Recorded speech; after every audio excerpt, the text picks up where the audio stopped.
Hey guys, how y'all doing? I'm here to give you guys a recap on the new chapter of One Piece, which is on chapter 935. Now, I forgot that the chapter One Piece comes out around Thursday night, and I apologize. It is like past midnight right now. I'm trying to get this over with so I can get to sleep or get to bed right now. So, if anything else, let's just get this started. We have to it that there's some new character called Solitaire whatsoever is really angered because someone actually entered some kind of place and stole some keys, which is Rizzo. Rizzo himself stole the keys for Luffy as to try to get him out of here and then go for a sneaky escape. And we see to it that we get to see a scene with Luffy beating up some jailer as there are some rules into this position. It's like prisoners who talk back to jailers will be punished. For the first offense, they have both their arms cut off. For the second, they lose both their legs. And third is execution. But Luffy does not even care about that. Those who lay their hands on the jailer are immediately sentenced to death, you know? And the deputy jailer that Luffy kicked to help the old man out is Daifugo, Scorpion Smile. And people say like, "Oh, you're gonna die," blah blah blah. Everyone's really shocked about this, etc. And even the old man tells Luffy, "Oh, you did a good job, man. Let's get the hell out of here," which Luffy says. But apparently, we see to it that one of the jailers tell the spider smile user about this guy, he may have sea stone on, but he's freaking kicking some major butt out here. We see to it that this guy, the guy who got knocked kicked down by Luffy, gets really annoyed with this right now and says, "I can't believe this kid. You know, the sea stone is definitely affecting him, but his spirit is what's abnormal."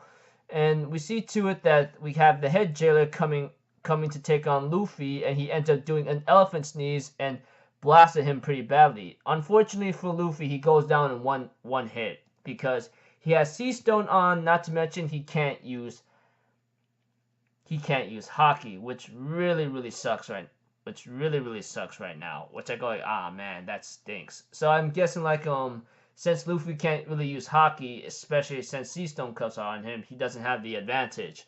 But if anything else, we see to it that Queen shows up and decides to make a performance. He goes like, "If I slim down, I'll be too popular. So I'm the type who deliberately stays chubby. But you know what? Chubby, I may look chubby, but that's all muscle, you know? Check out my singing and dancing funk, you know? Exciting, exciting."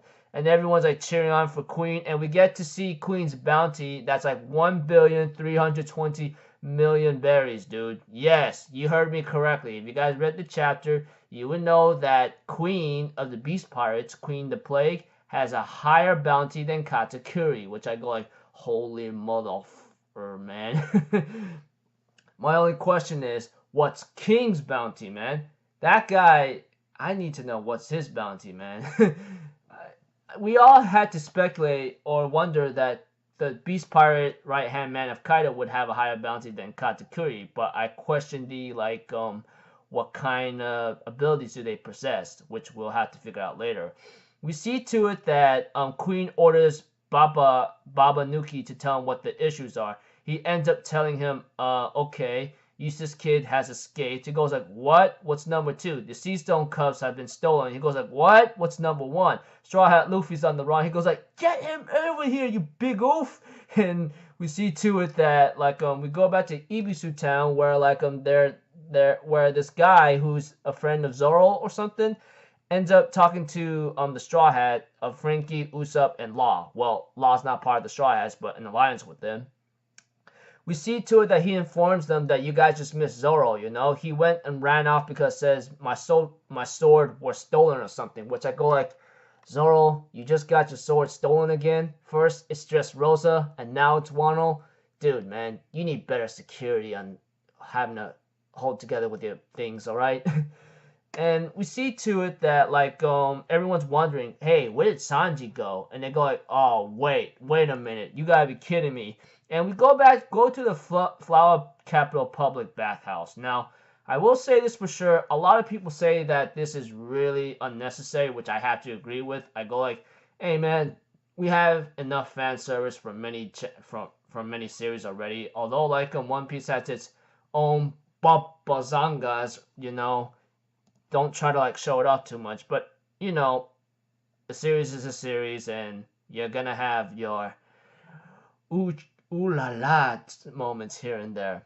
Although Nami, Robin, and let's see here, the ninja fat girl whatsoever are enjoying the bath, they just don't like it when it's mixed. Even I have to agree, you know.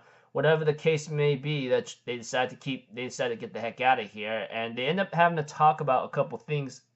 Someone named Hyogoro of the Flower, you know. We get to know that this guy, Hyogoro of the Flower, was actually a very big influence in the underworld crime organization of Wano.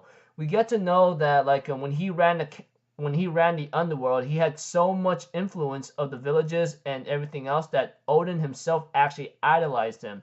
Not to mention like he may have been a yakuza, but he was a very chivalrous man. We also get to know that if we could find that guy, he could actually recruit a lot of allies that could come to our aid, etc. You know, and we see to it that like there's also some other leaders like that comes along too. You know, something about Fukuru, leader of the Onowabani, and then who swore loyalty to Orochi, which is pretty pathetic. And that's when the ninja fat girl says, you know, that's when I was the subordinate this time. I couldn't forgive this betrayal. That's why I left. You know, and we see to it that like that Hyogo boss is actually a legend, and we get to know that the Hyogo guy was actually the old man that Luffy saved. Yes, that's him. Unfortunately, this was confirmed by Queen,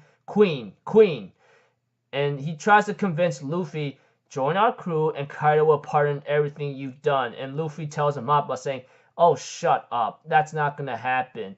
And the guy says, you know, this must be a nostalgia trip, isn't it, for you, Hyogoro? Kaido and Orochi tried practically everything to get you to join them way back then. To think that the legendary Yakuza has become such a malnourished man and short-stacked, never thought to see you like this.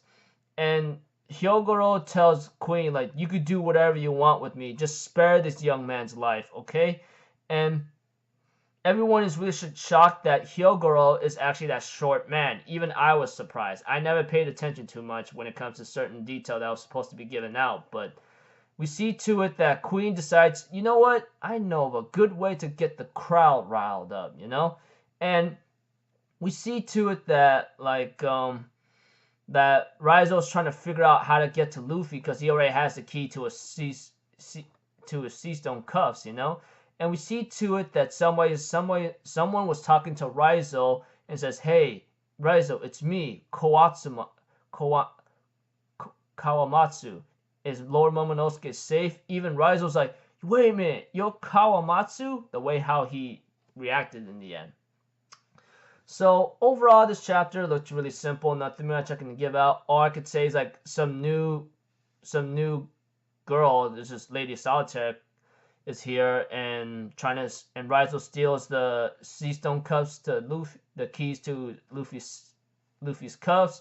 Luffy gets pummeled down pretty badly, and Queen shows up. We get to know his bounty, and we get to see Nami, Robin, sexy bodies, just to say it, in the bathhouse, which is really unnecessary, a mixed one as well. And Hyogoro, we get to know about him, how much of a legend he was, and now he's a short stack old man, malnourished. Not to mention, Luffy himself is being told to like join the crew and you'll be forgiven, you know, that kind of thing. But when Raizo was about to make his move, some guy named Kawamatsu comes in to ask Raizo, is Lord Momonosuke safe? So yeah, pretty simple chapter, although like looking forward to see what's going to happen next. If Luffy really faces Queen head on, you know, I don't know how that's going to go, but we'll have to see. So until then, I will see you guys in the next video. I'm Alpha Zero, people. Have a good day, and I'll see you guys next time, right? Peace out. Bye-bye. Toot-toot-toot!